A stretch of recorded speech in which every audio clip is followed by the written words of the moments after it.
And welcome back to New Teacher Notes. This is Dr. Lenora Foster. So happy to be with you again. On this episode, we're going to talk about the golden hour of education. And this includes the teacher work days before the school year gets started, as well as the first month or so of school.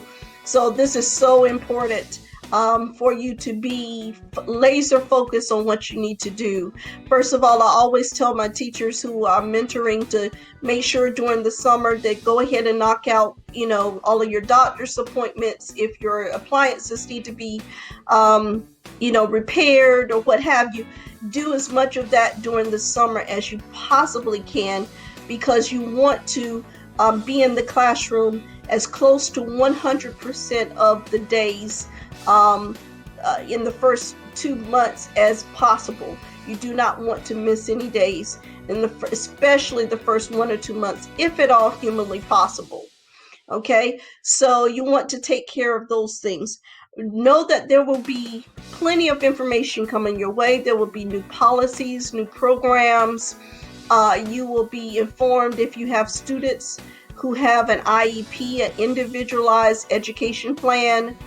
Maybe they have 504 plan, which is a temporary accommodation that the student may have. It may be that their glasses, they need to replace their glasses, but it's going to be a while before they get them.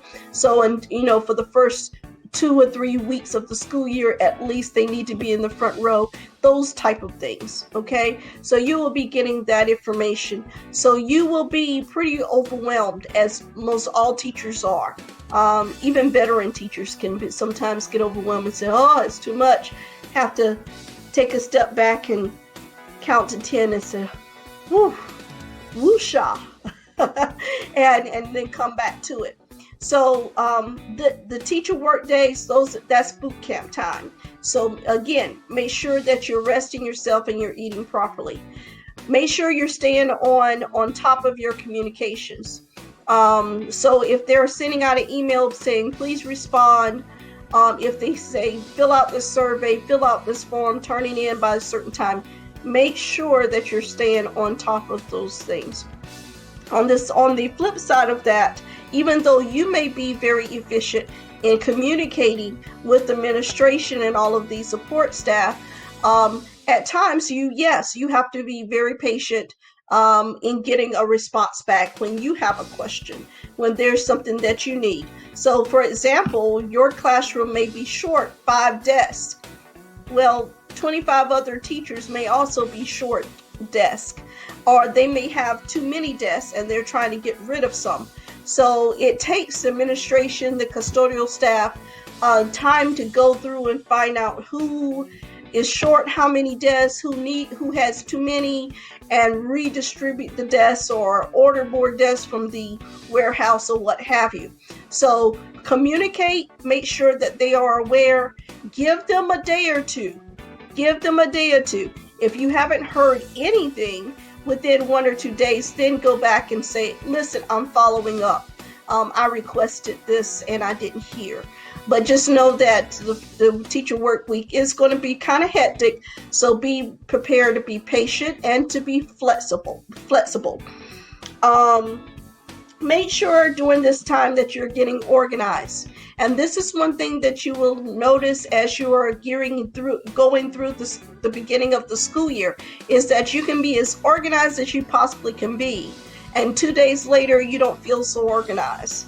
And that's because things are constantly changing. You're getting new students in your class who weren't there the first day. You're learning information. You're finding out that this is what's going on and you have to add this in. The district may have said, okay, we're changing the policy that we said we changed before. We're now changing again. We're tweaking this because of X, Y, and Z.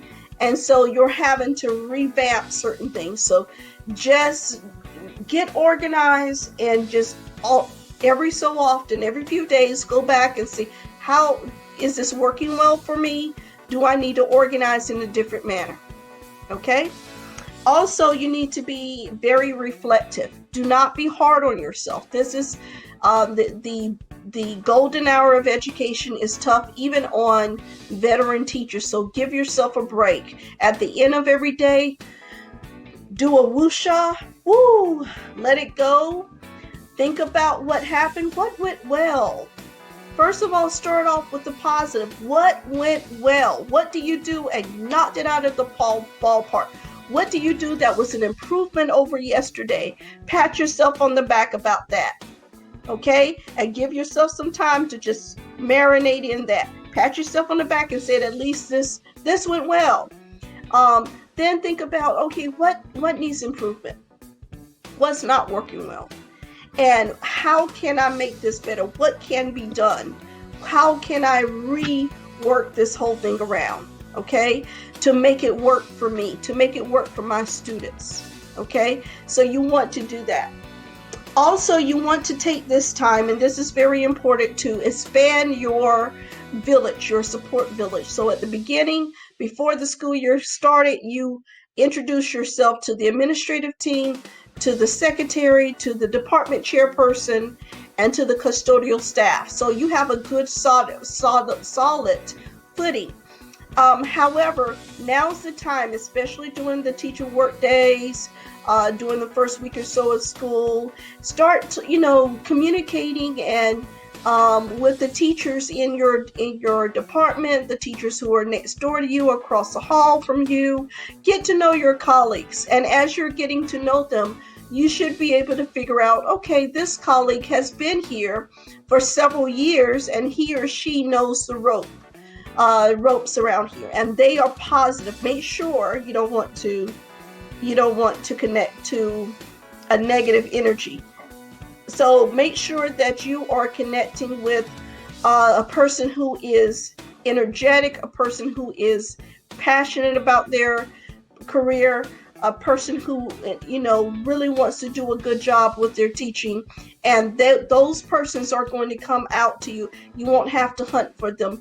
You will notice who they are right away, and then choose maybe one or two people to also be there for you should you have a question about something and your mentor teacher is not around or not available. You have one or two people who are go-to people who know what you're going through, because they also teach in the classroom.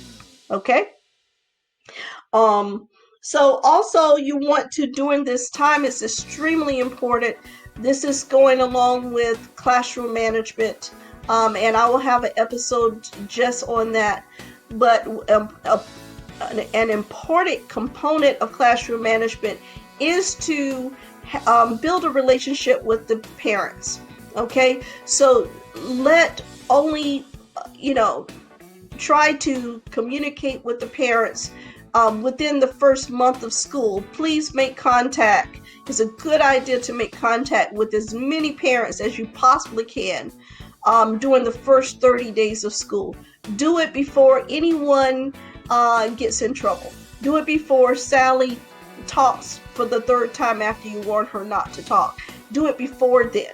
Okay, so sometimes that means you see them in the grocery store. Sometimes that means you are sending out emails, or you send out a newsletter, or you send out some type of communication. Sometimes you pick up the phone and you're during your planning period and you commit to calling 5 parents every school day until you call all of the parents, just to say hi.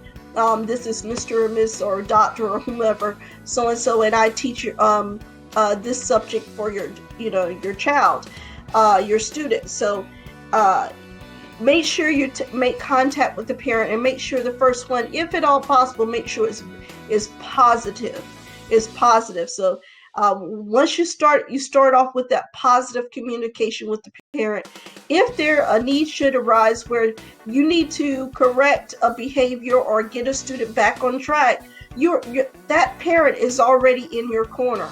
They're already saying, yes, I've heard from this teacher and she's already said something good about my student. So they will be more open to hear what you have to say when the next time maybe, the communication is not so positive. Okay, so these are some of the things that you really need to focus on during the golden hour of education. It's just an important time. This is the time that you make sure that you're laser focused on your students and help to cultivate the best learning environment possible. Until next time.